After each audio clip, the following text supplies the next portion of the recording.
বিশ্ববাজারে সোনার দাম হু হু করে বাড়ছে। হুটহাট সামান্য কমলেও পরদিনই তা আবার বেড়ে যায়।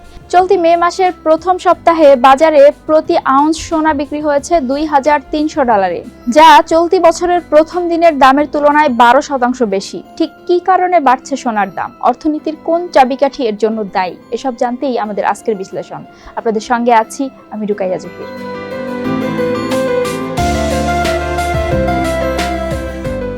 সোনার দাম যখন কমার কথা, তখন এর দাম বেড়ে যাওয়ার পেছনে মূলত বাজারের বড় রকমের পরিবর্তনই কারণ। পশ্চিমাদের বাইরের দেশগুলোর কেন্দ্রীয় ব্যাংক এক্ষেত্রে মূল ভূমিকা রাখছে। তারা বিপুল পরিমাণে সোনা কিনছে এবং এর ফলেই সোনার বাজার রীতিমতো ওলটপালট হয়ে যাচ্ছে বলে মনে করছেন বাজার বিশ্লেষকরা।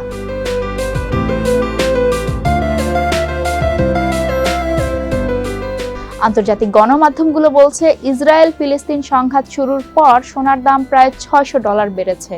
অনেকে সোনার দামের এই উত্থানকে ক্রিপ্টোকারেন্সির উত্থানের সঙ্গে তুলনা করছেন। বিশ্বের আর্থিক পরিস্থিতি এখন যেদিকে যাচ্ছে, তাতে দীর্ঘমেয়াদী নিরাপদ বিনিয়োগের মাধ্যম হিসেবে সোনাকেই বেছে নেওয়ার প্রবণতা দেখা যাচ্ছে, যার উদাহরণ চীনে শুরু হয়েছে। চীনে পুঁজিবাজার থেকে টাকা তুলে নিয়ে সোনা কিনছেন সেখানকার মানুষজন।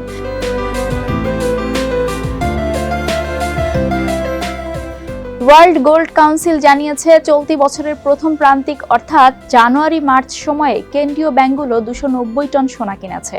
সবচেয়ে বেশি 30 টন সোনা কিনেছে তুরস্কের কেন্দ্রীয় ব্যাংক। এই সময়ে সোনা কেনার দৌড়ে দ্বিতীয় অবস্থানে ছিল চীনের কেন্দ্রীয় ব্যাংক, তারা কিনেছে 27 টন।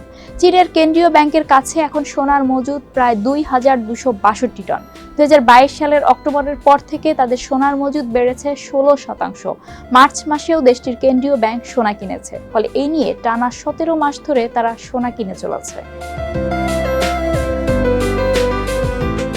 তবে সব দেশের কেন্দ্রীয় ব্যাংকে যে পরিমাণ বিদেশি মুদ্রার মজুদ রয়েছে, তা দিয়ে কেনার মতো বিপুল সোনা বিশ্বে নেই। অর্থাৎ বিশ্বে এত সোনা নেই যে কেন্দ্রীয় ব্যাংকগুলো ডলার বাদ দিয়ে কেবল মূল্যবান এই ধাতুতেই তাদের নিজস্ব সম্পদের মজুদ রাখবে। তবে বৈশ্বিক আর্থিক অবস্থায় ডলারের আধিপত্যের অবসানের কথা বলা হচ্ছে। সেই বাস্তবতা যে খুব বেশি দূরে নেই, সেটা হয়তো এখনই বলা যায়।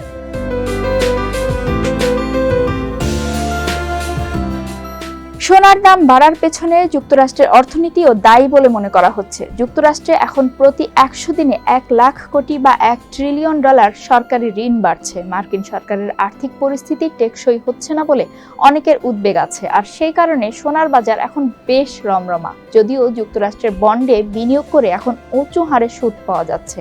ডলারও এই মুহূর্তে দারুণ চাঙা। ঠিক এই পরিস্থিতিতে সোনার দাম কম হওয়ার কথা থাকলেও তা হচ্ছে না, কারণ তাদের আর্থিক পরিস্থিতি স্থিতিশীল নয়। আন্তর্জাতিক মুদ্রা তহবিল IMF এর তথ্য বলছে, বিশ্বের বিভিন্ন দেশের কেন্দ্রীয় ব্যাংকগুলো মার্কিন সম্পদ বা বন্ডে বিনিয়োগ কমিয়ে দিয়েছে। এসব দেশ তাদের বৈদেশিক মুদ্রার মজুদের একটি অংশ মার্কিন বন্ডে বিনিয়োগ করে। 1999 সালে কেন্দ্রীয় ব্যাংকগুলোর বিনিয়োগের 71% ছিল মার্কিন ট্রেজারি বন্ড। 2020 সালে এই হার কমে 59% হয়েছে।